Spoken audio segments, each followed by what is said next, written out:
Namaskar. I'm Dr. Vinita Sharma.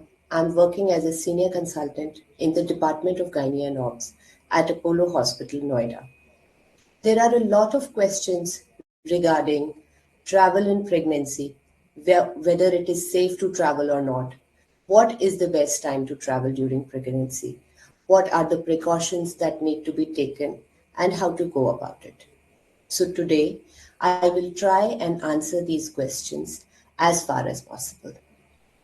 Generally speaking, traveling during pregnancy is very safe and it can be any pregnant lady can travel, be it small short trips like a car drive to a far off office that you have, or going for short trips to nearby places, or going on long drives, going on a train journey. A lot of people want to shift to their hometowns by train or by air travel. And we'll discuss how we can make these travels easier and safer during pregnancy. So, generally speaking, travel is safe, but there are certain conditions in pregnancy in which doctors advise that travel is not okay and should be avoided as far as possible. So the conditions are like if you have had bleeding during pregnancy, especially early pregnancy, there is a risk of miscarriage, bleeding at any time of pregnancy. There can be a risk of further bleeding, risk of abortions, risk of labor onset. So it is not a good idea if you have ever had bleeding in pregnancy. Then during early pregnancy, we need to be sure and we need to confirm what is the pregnancy location.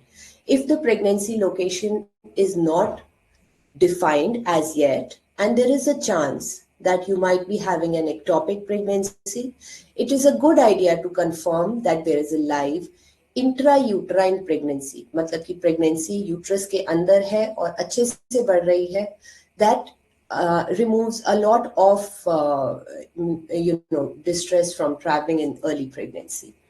Then if you have multiple pregnancies like twins hai ya triplets hai, then it is better to avoid pregnancies, avoid travel, because it increases the chance of miscarriages and other complications.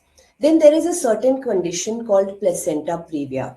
Now in placenta previa, the placenta, the baby's placenta is located at the mouth of the uterus, and it can bleed at any time during pregnancy. This pregnancy can be painless and can come without warning. So if placenta previa is present, travel should be avoided. Then we have certain medical conditions like if you there is severe hypertension, if you're a diabetic on insulin, if you're traveling, especially long travels, overseas travels, the timing of the diet and the insulin injections can be a little difficult to manage, so travel should be avoided. Especially if you're crossing time zones, it can be very difficult to adjust your insulin injections. Then during pregnancy, there is, as it is a high risk of developing deep vein thrombosis, or what you call clots in the legs. So if somebody is at a higher risk of developing deep vein thrombosis, then they should be avoiding travel, or they should be consulting with their doctors and take advice as to how they can prevent this from happening and what are the things that they need to do. So if now we have understood who are the people who need to avoid travel, it is safe to travel in pregnancy. Now, what is the time when it is safest? There are 3 trimesters of pregnancy. The first trimester, the first 3 months, is a very delicate time. At this time, the pregnancy is trying to implant into the uterus. It is taking its position. The connection between the mother and the baby is being formed. Most of the miscarriages happen in the first 3 months of pregnancy. So if there is any complication, then it is better to avoid.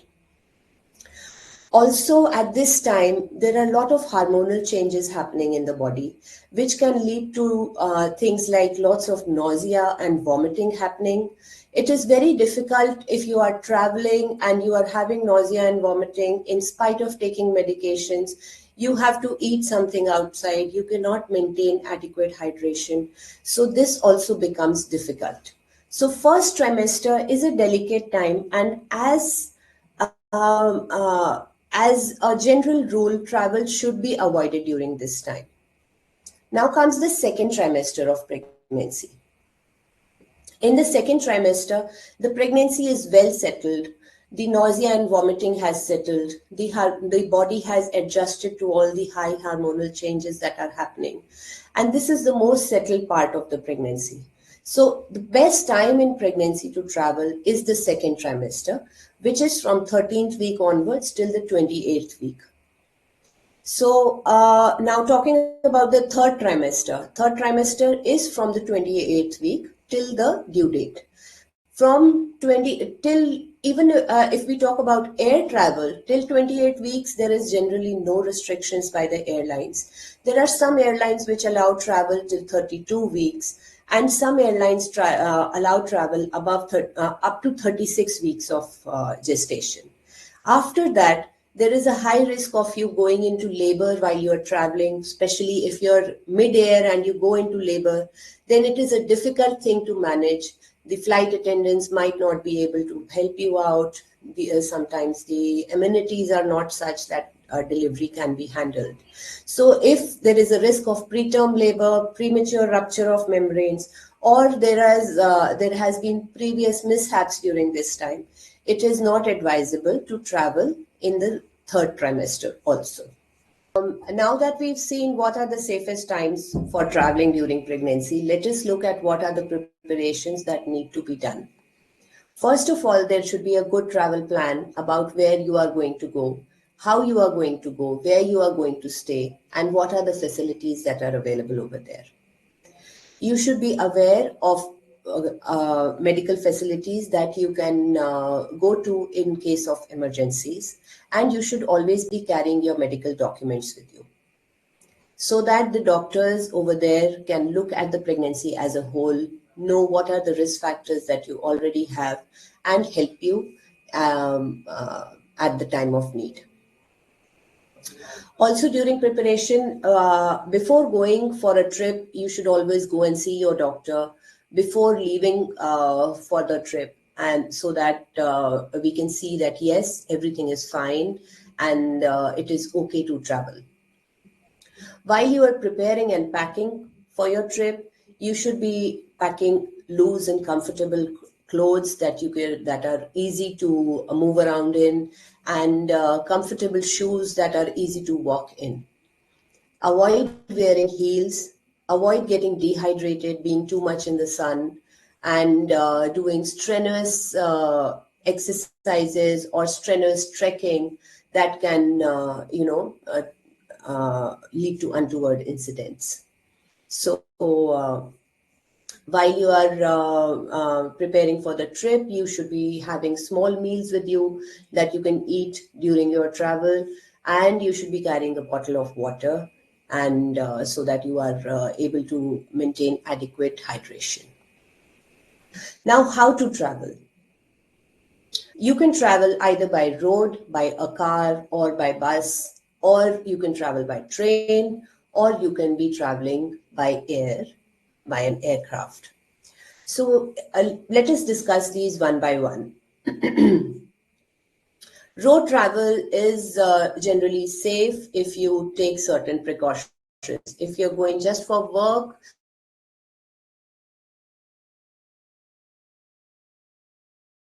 a far off place that the doctor tells you that you need to take rest and you don't need to drive. You can drive also, and you can be driven in the car also. Whenever you are going, always ensure that you take a route which has good roads, least potholes, and has amenities that are on the way that you can use if you need to stop and take a bathroom break. Again, always wear loose, comfortable clothing and good, comfortable shoes while you are traveling by car or by bus or by train, by whatever mode. You should be taking small breaks, like if you're going for a 3 to 4 hour long car drive, aim to take a break at 1.5 to 2 hours so that you can take a bathroom break, because you should not be holding your urine for too long. You can get out of the car, you can move your legs, stretch around a little bit, and then travel again. How to sit in the car. If you are sitting in the front seat, it is okay if you are comfortable. You should always be wearing your seat belt. But it is a better idea to sit on the back seat, where you can be more comfortable. You can stretch your legs if you feel that your legs are having swelling, or if there is any problem, you can relax by putting your legs up. You can even lie down, but always remember to wear the seat belt. The seat belt is worn in a normal way, with the horizontal part of the belt should be lying below your baby bump, and the oblique one sits between your breasts. Okay, so also you need to maintain, like I said, adequate hydration. You should be drinking sips and sips of water. If you have motion sickness, you should be informing your doctors, and they can advise you on what medication you can take before starting your travel. Always avoid eating outside on the roadside dhabas and the roadside vendors, because there is always a chance of infection. And always carry your water with you, or if you cannot carry that much, then ensure that you're taking good bottled water. By train, it is a very safe mode of travel, because you get a lot of room to move around, and you can be comfortable sitting or lying down, or however, and you can take bathroom breaks. You have a place to walk around in. So train travel is also very, very safe, and can be easily undertaken during pregnancy.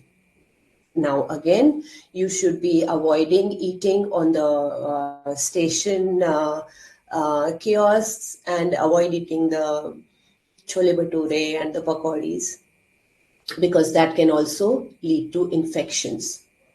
Now, a lot of people have question about air travel.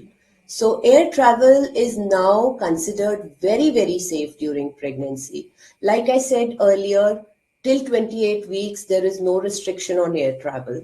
And some airlines will allow you to travel till 32 weeks, while some, even international travels, they can allow you to fly till 36 weeks. But you need a fitness certificate from the doctor saying that you are fit to fly, and this is your due date, and you do not have any complications. Arrive at the airport in time. Do not rush. If you need help because you have to walk long distances on the airport, you can ask for a wheelchair to move around. And when in the plane, inform the flight attendants that you are pregnant, so that they can give you a better seat that is comfortable to sit in. You can stretch your legs, and nearer the exit. Especially the emergency exit door seats, they have more room, and they can adjust pregnant women over there. Also, you need to, it is a better idea to sit on the aisle seat, and so that you have more room to stretch your legs. You can easily get up from the seat and go to the bathroom as required, and take short walks. Always wear your seat belt when the seat belt sign is on. The seat belt should be sitting comfortably on your thighs, and if you need help, you can ask the flight attendants to help you out. If when the seatbelt sign is off, every 30 minutes or so, you should get up and take a short walk around in the plane. And when you are pregnant, nobody in the plane objects to it, and you can do so easily. Now, talking about what you are supposed to eat and drink, always avoid alcohol, obviously. Then caffeine and aerated drinks should also be avoided during air travel, because sometimes the pressure is a little low, and this can lead to a feeling of bloatedness and gas formation. So it is a good idea to avoid these kind of drinks. Keep taking sips of water, maintain your hydration, because if you get dehydrated, again, there is a very high risk of developing deep vein thrombosis or clots in your legs. And for long haul flights, especially flights which are more than 4 hours, you should be doing this, taking all these precautions with a more seriousness, because with flights, this becomes a problem. The risk of DVT increases quite a lot in pregnant women. If you are at high risk of having DVTs and you are going on an overseas flight or a long haul flight, then you should be informing your doctor, and the doctor can advise if you need to wear compression stockings or if you need to take blood thinner injections. These injections can be just for the time of the travel or just few days, which need to be stopped few days later. So if you talk to your doctor, they will tell you about it. Many people have a concern that radiation exposure at the airport when you're walking through scanners, is it okay or not? The scanners, the exposure to radiation from those scanners is very, very minuscule, and it is not harmful to the baby or to the mother. Another radiation exposure is when you're in the air and you're high up in the atmosphere. The external radiation can also be, a thing of concern. But the exposure to that radiation is also very, very less and minuscule for non-frequent flyers. It becomes a concerning point for frequent flyers, like if flight attendants are pregnant and they are being exposed to that kind of radiation. So maybe they can opt for ground jobs. So this is about travel and pregnancy. Another point that I wanted to touch upon is communicable diseases and how to prevent those. So we've already gone through the COVID era, where it has actually wreaked havoc in our lives. So it is still not gone, it is still here. So we need to take those COVID protection still. So things like wearing good masks and taking a sanitizer is a good idea, with repeated sanitization of the hands. Avoid touching surfaces which are touched by a lot of people. And these precautions not only prevent from COVID infections, but a lot of other airborne infections like viral infections, common cold, influenza, SARS infection, and maybe other viral infections that might be going around. You never know which virus is coming. So it is a good idea to wear a mask and carry a sanitizer with you. The other infections that are concerning are traveler's diarrhea and other foodborne diseases like hepatitis E. So always avoid eating outside, eating from places which you think are not hygienic, or they might not be giving hygienic food, might not be cooked properly. Try to eat fully cooked food, avoid raw vegetables, and drink clean and packaged water. If you're traveling overseas and you're going to a place where there is a certain kind of infection, you can tell your doctor and learn about how to prevent those. There are certain areas where malaria is endemic, where other mosquito-borne diseases are endemic. So you can ask your doctor if you can take prophylaxis. Also, always carry a good insect and a mosquito repellent with you.